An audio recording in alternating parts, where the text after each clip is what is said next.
말씀까지입니다. 하나님이여, 주의 보좌는 영원하며 주의 나라의 규는 공평한 규이니이다.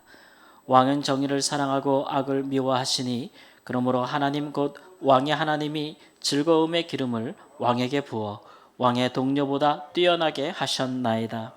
왕의 모든 옷은 몰약과 침향과 육개의 향기가 있으며 상하궁에서 나오는 현악은 왕을 즐겁게 하도다. 왕이 가까이 하이는 여인들 중에는 왕들의 딸이 있으며 왕후는 오빌의 금으로 꾸미고 왕의 오른쪽에 서도다. 딸이여, 듣고 보고 귀를 기울일지어다. 내 백성과 내 아버지의 집을 잊어버릴지어다. 그리하면 왕이 내 아름다움을 사모하실지라. 그는 내 주인이시니 너는 그를 경배할지어다. 두로의 딸은 예물을 드리고 백성 중 부한 자도 내 얼굴 보기를 원하리로다. 왕의 딸은 궁중에서 모든 영화를 누리니 그의 옷은 금으로 수놓았도다. 수놓은 옷을 입은 그는 왕께로 인도함을 받으며 시종하는 친구 처녀들도 왕께로 이끌려갈 것이라. 그들은 기쁨과 즐거움으로 인도함을 받고 왕궁에 들어가리로다. 왕의 아들들은 왕의 조상들을 계승할 것이라. 왕이 그들로 온 세계의 군왕을 삼으리로다. 내가 왕의 이름을 만세에 기억하게 하리니 그러므로 만민이 왕을 영원히 찬송하리로다. 아멘. 시편 45편은 고라 자손이 그 왕을 향한 찬가, 왕을 높이는 찬가를 부르는 그런 시편입니다. 특별히 인도자를 따라 소사님에 맞춘 것이라고 했는데, 소사님은 백합화 곡조라고 하지 않습니까? 그러니까 이미 그런 곡이 있는데 거기에다 가사를 이제 이 시편을 따라서 부르는 거예요. 그래서 이제 많은 분들이 이것이 왕의 혼인식에 이렇게 축가하는 그런 시편이 아닌가 이렇게 생각을 합니다. 오늘 말씀에도 보는 것처럼 왕을 굉장히 높이면서 또 그 왕을 주신 하나님을 찬송하고 또 이 왕이 그렇게 위엄과 영화와 또 진리와 온유와 공의로운 왕이니 그의 왕후는 또 얼마나 아름다울 것이며 그의 왕의 딸들은 얼마나 또 존귀할 것이며 그의 아들들은 이후로도 이제 영원히 만세에 다스리로다 라고 하면서 왕을 칭송하는 그런 시편이라고 할 수가 있겠습니다. 이 시편이 언제 기록되었을까 그냥 우리가 정확히 알 수는 없지만 그래도 이스라엘 역사 중에서 이렇게 이스라엘 백성들이 칭송할 만한 왕들이 있었던 시기가 있지 않았겠습니까?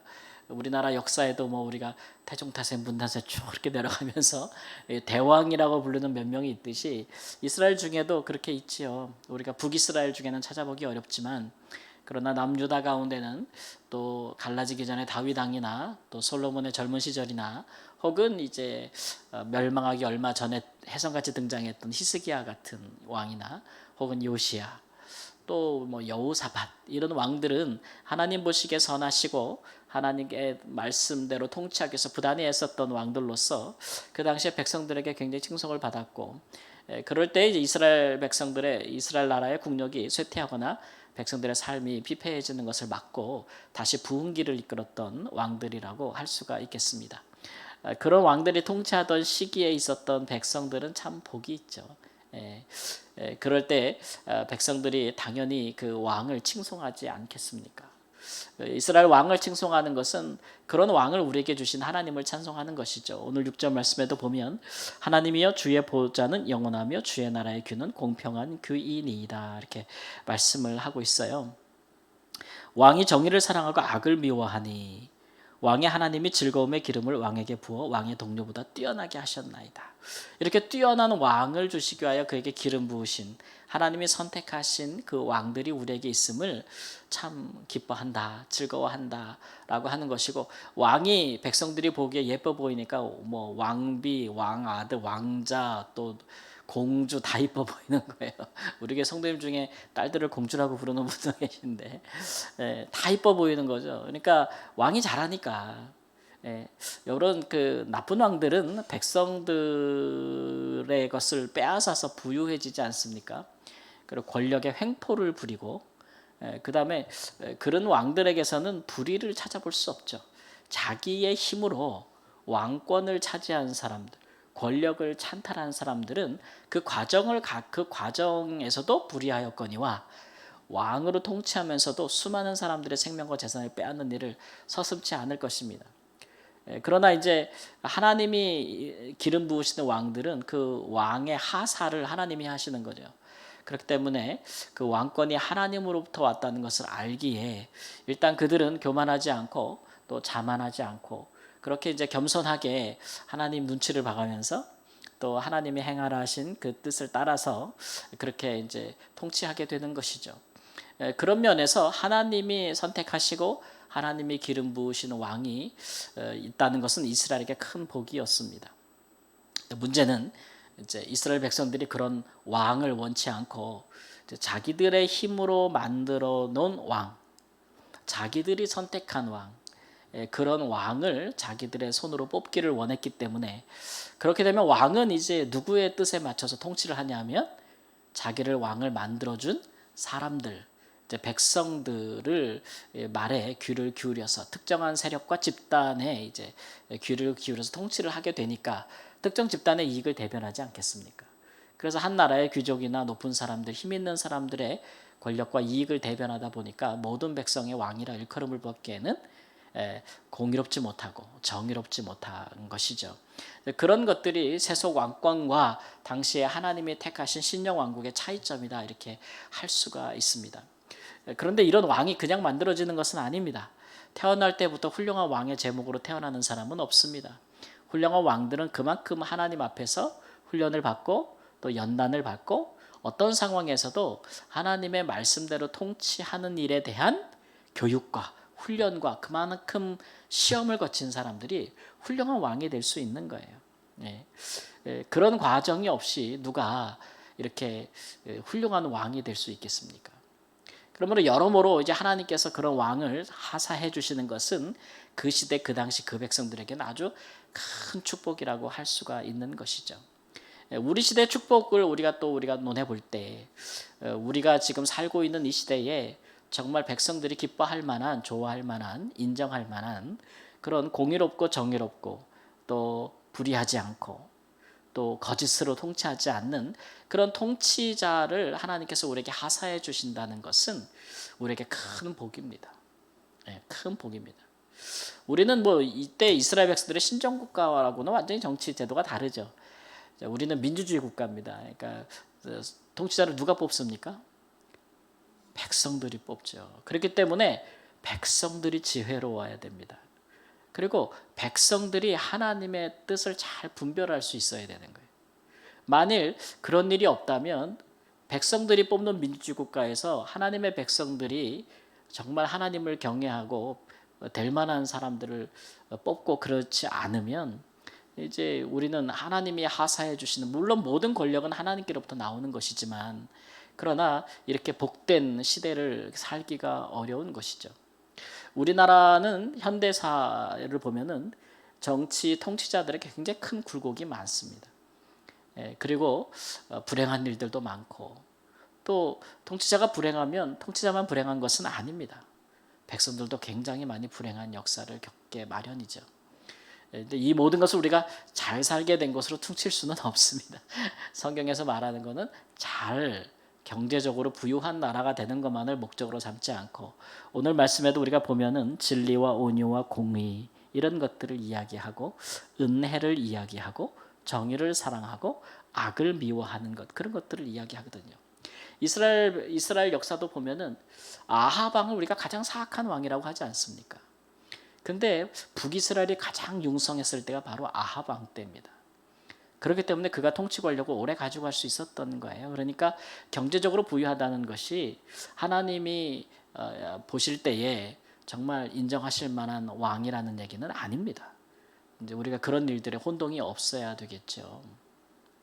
그런 면에서 우리가 우리의 삶 가운데서 뭐 한 나라를 다스리는 사람뿐만 아니라 우리의 뭐 작게는 우리의 가정이나 혹은 교회, 지역의 여러 뭐 것들의 리더십들이 굉장히 중요하죠. 그 리더십들이 하나님이 선택하고 하나님이 훈련시킨 사람들이 하나님으로부터 난 사람들이 리더십을 갖게 된다는 것은 참 축복입니다. 신앙의 부모를 갖는다는 것이 얼마나 축복입니까? 기도하는 어머니 아버지가 있다는 거, 자녀를 위해 희생하고 헌신할 수 있는 믿음이 있는 그런 신념이 있는 부모님이 있다는 거, 이거 얼마나 복된 일입니까? 마찬가지로 교회에서도 하나님 앞에 그만큼 살면서 연단받고 훈련받아서 하나님의 뜻과 예수 그리스도의 마음을 어느 누구보다도 깊이 아는 지도자들이 교회를 섬긴다는 것은 그 교회의 굉장한 축복이게 되는 것이고, 우리가 바라기는 그런 일들이 우리 사회 각 분야에 있기를 원하는 것이죠. 우리 성도님들이 믿음과 말씀으로 성령으로 잘 연단되고 훈련받아서, 그래서 우리가 있는 사회에서 그런 이런 역할들을 해주기를 정말 간절히 바라는 마음, 그런 것이 얼마나 귀한 일입니까? 예. 만일 교회가 그런 일들에, 교회에 오는 예배하는 하나님의 백성들을 하나님의 말씀으로 잘 훈련해서 하나님이 뜻이 무엇인지 잘 분별하게 하고 자기 뜻이 아니라 하나님께 복종하는 사람이 되어서 그 사람이 나가서 대통령이 되든 국회의원이 되든 국무총리가 되든 뭐 사회 기업가가 되든 대기업 무슨 회장이 되든 뭐든 하나님을 경외하는 사람이 돼야 되지 않겠습니까? 예. 그런 일들이 우리가 좀 너무 아쉽다는 생각이 들잖아요. 그러니까 우리가 볼 때 사회적으로 저 사람은 뭐 기독교계에서 어떤 사람이야. 저 사람은 위대한 무슨 뭐 큰 회사의 사장님, 회장님이신데 정말 뭐 앞장서서 기독교 무슨 분이야. 막 이런 일들이 많이 비춰지는 그런 모습들에서 막 드러날 때 막 그런 분들이 막 정말 뇌물 주고 뭐 이상한 짓 하고 뭐 나쁜 짓 막 이렇게 이렇게 한 것들이 드러나게 되면 무엇을 위한 것이었던가라는 생각이 들잖아요. 그러니까 이런 면에서 사실 우리가 가진 복음과 하나님 예수 그리스도가 사람들에게 큰 아픔과 상처를 주는 것이 복음이 아니지 않습니까? 다만 이 시대를 살아가는 그리스도인들이 어떠한 신앙의 수준에 이르렀는지가 사실은 세상 사람들이 보는 시각일 텐데, 그런 부분에 우리가 굉장히 부족하고 굉장히 좀 모자르지 않은가, 이런 얘기죠. 과거에는 우리가 신앙을 갖는다는 것이 예배 하나 잘 드리는 것만으로 위해서도 굉장한 희생을 해야만 되는 때가 있었습니다. 그렇죠? 그런 시대는 지금 지나갔잖아요. 그러니까 지금은 주일 지키면 최고입니다라고 말하는 때는 지나갔단 말이에요.